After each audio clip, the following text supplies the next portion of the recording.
Greetings. Today is May 11th, 2021. Pre-pandemic or after pandemic, or I don't know what it is.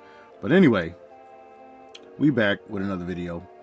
And we're going to be discussing Final Fantasy VII remake, intergrade, Square Enix shenanigans, and Sony screw-ups.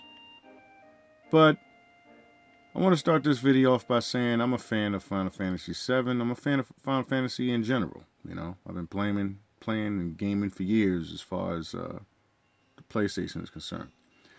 But we got a problem. And we got to admit to ourselves sometime that some of these releases that are coming out for not just Square Enix or Sony, but games in general, they're not finished. And when Final Fantasy VII came out, we all knew that they were going to give us, is going to be a part series, maybe 3-part series, maybe 2-part series. The game releases, so much as everyone's surprised, it was a good game. It was a fairly good game. And a lot of people had their problems with the ending. I thought the ending was alright. I didn't have any problem with it. But now we're getting into a point where we're going to be releasing DLC. And I'm not a fan of DLC. I never liked DLC. Okay? If you look at Nintendo's track record, I'm not a Nintendo fan, I'm not a Sony fan, I'm not a Microsoft fan. I'm just a gamer. So I don't want any of those titles labeled upon me because I play all systems. I own all systems. But when you look at Nintendo has a way of making sure that the game is complete before it's released on their system. And if there is DLC, it's not going to be until like maybe the following months or so, you know, as far as their games. Or if it's support, there's already DLC that supplements that. You're probably getting a complete package. I can't really say for all Nintendo titles like that, but a good majority of them, all of them are complete. But when we're looking at certain developers and when they're releasing these disc-based home console games now, we're running into the problem of, okay, now they're just releasing half-complete games, okay? And we're gonna speak on Square Enix situation as well, because here they took a multi-disc game and told you in the beginning when they sold it that they were gonna have parts to it. Fine. You spend $60 for the first part, $60 for the second part. Everyone was in speculation of how this is gonna play out. Are they going to give us the complete game on the disc? And when I saw that trailer of Intergrade recently, because I think they had a trailer of Intergrade, they had a trailer of mobile games, mobile tie-ins, microtransaction, DLC, cell phone game. Man, come on. The game, when it was first released, had the Jonan side quests in it. All right? It had soldier stories in it, okay? It had the fight on Fort Condor. Now the fight on Fort Condor is now regulated to a micromanaged game. That's not even on the system. And it's terrible. Like, for me being a fan all these years of Final Fantasy VII, that's not how you implement this game. Fort Condor is supposed to be on the game, period. It's supposed to be on the disc. I don't want to see no side stories. I don't want to see no mentions in your menu section. No. What took place on Fort Condor was in the game. You militarized your team. You helped fight off Shinra, or those robots. But I remember that. But to see it treated this way, to see it taken and put it somewhere else rather than giving it to you in part 2, because we're supposed to be getting part 2. Also, this only supposed to have a 1-year exclusivity on the PlayStation.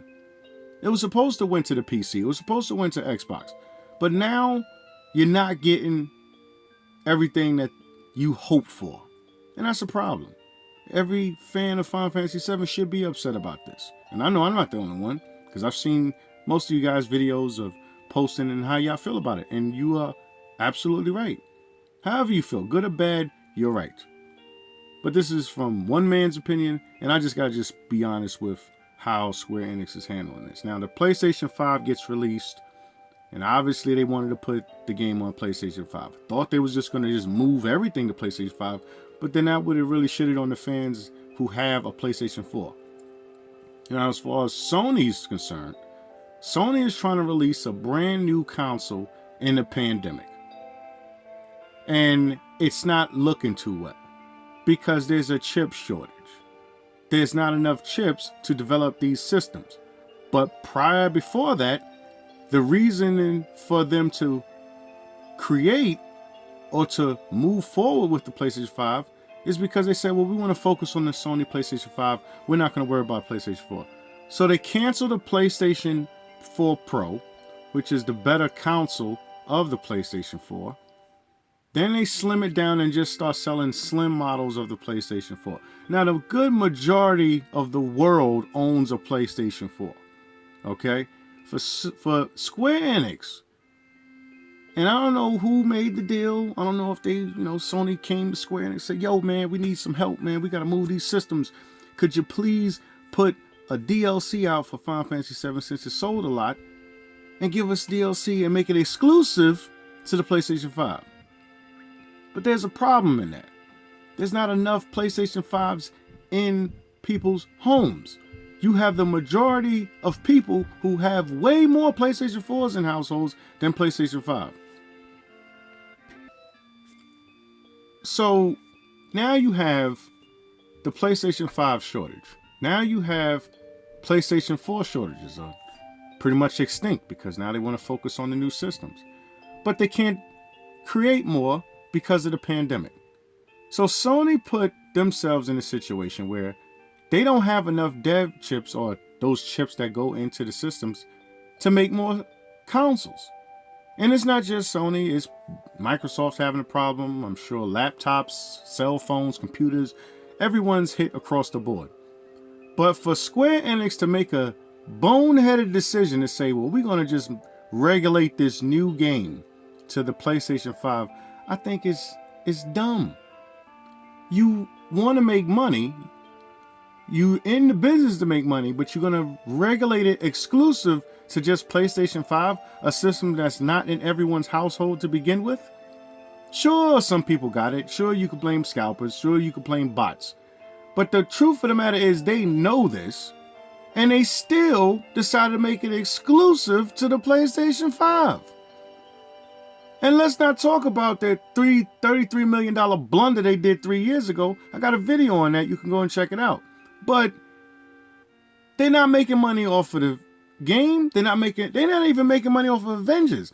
Avengers was released as an exclusive, and if you buy it for the Sony PlayStation, you're gonna get Spider-Man. Spider-Man has not been found anywhere in that Avengers game. There they got reskins, yeah, they got new characters, but where is Spider-Man? What happened to Spider-Man in the Avengers game? So now you look at the user base on the Steam accounts, and there's only about 1,000 people playing that game. And Square Enix is still keeping that game current and trying to patch it up and make updates, but that game is dead. I don't care if you're a fan of Avengers, that game or not. There's better Avengers games out there, but that game is dying, okay? Sorry. They got to start from scratch or just cancel it. Move those devs over to your home base and finish part 2 of Final Fantasy VII. That's it. This DLC nonsense don't make no sense. I guarantee you that's not going to help push no PlayStation 5s. Some people may jump on eBay right now and buy $1,000 to $1,500 PlayStation 5, way beyond retail, triple retail. That's dumb. But there are some people out there that love this game that much and they'll do it. Not me. Sorry.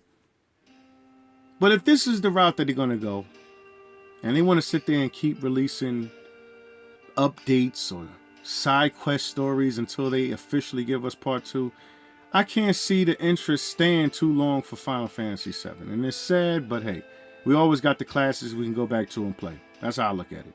I'm not really hurt about by it at all.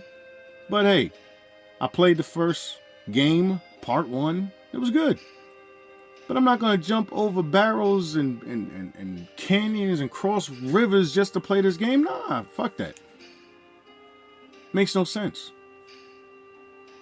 At least we lived to this point to see it actually exist.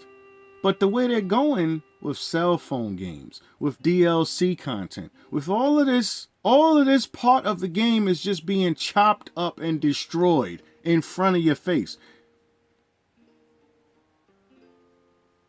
The first game that came out gave everything to you. There's certain titles that are released. Xenoblade Chronicles, Trials of Cold Steel. There's way more RPGs that don't do those type of practices. I think the only one that I'll put up there that I guess does it is Sword Art Online. That's a good game, Alicization. But they have a whole content of a whole new story to add on to that way months ahead after the game's already released. And yeah, it's been a year since this game has been released as well. But this game isn't, the story isn't made that way. When they made this game, they gave you the whole story in the game. They didn't take certain elements out and put it on PC or put it on your Game Boy Advance. They left it as it is because that's what tells a complete story. And truth be told, the story in the remake is a little janky.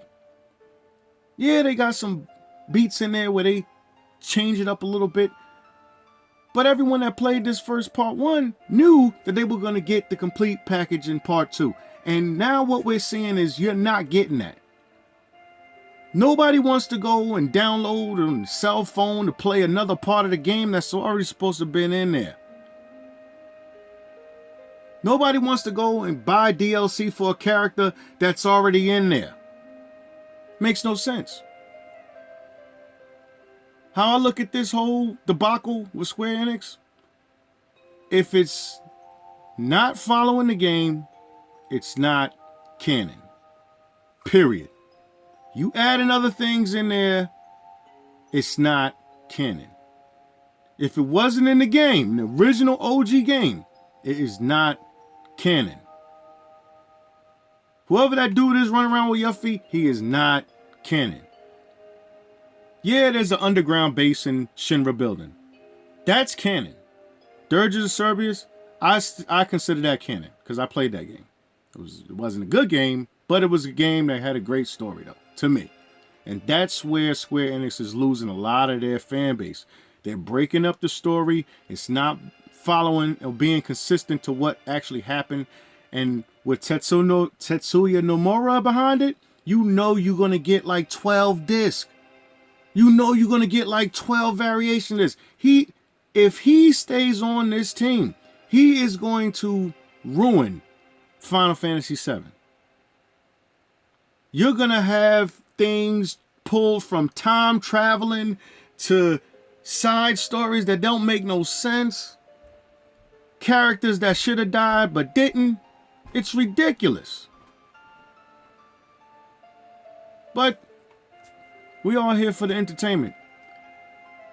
There's going to be a lot of people that's still going to go out and buy $1,000 or $2,000 PlayStation 5 to play this junk in June. And you have, by all means, go right on ahead. You deserve exactly what you want. But that's all I had to say about this. But I wanted to just to give my take on this whole Final Fantasy VII remake thing. I've been watching a lot of YouTubers out there giving their spins on it, their speculations, and that's all good. It's entertainment. But what Final Fantasy VII is going to end up turning into, they're going to break apart the story so bad with these tie-ins and these cell phone games, Android phone games, Apple. They're going to milk this game to the point where the story is not going to make any sense. And a lot of fans of Kingdom Hearts already know what I'm talking about because they had to go through maybe 15, 18 titles of Kingdom Hearts just to get to the third game. Tetsuya Nomura can't finish projects. Tetsuya Nomura should fall back and let the OG team finish this game. But if he keeps putting his 2 cents in there and they're trying to milk this as much as they can, I mean, I don't know if they're listening to the heads of Square Enix or they listen to Sony. But for some strange reason, it seems like Sony's pulling Square Enix strings. Because this little DLC nonsense, that shouldn't have happened. And Xbox fans and PC fans should be able to experience this game. It's been a year. It's supposed to have exclusive rights only for a year. For them to extend it to 6 months, that just shows desperation in Sony. And that shows real bad judgment in Square Enix. Comment below, tell me what you think. And I'll make another video in the future. Peace.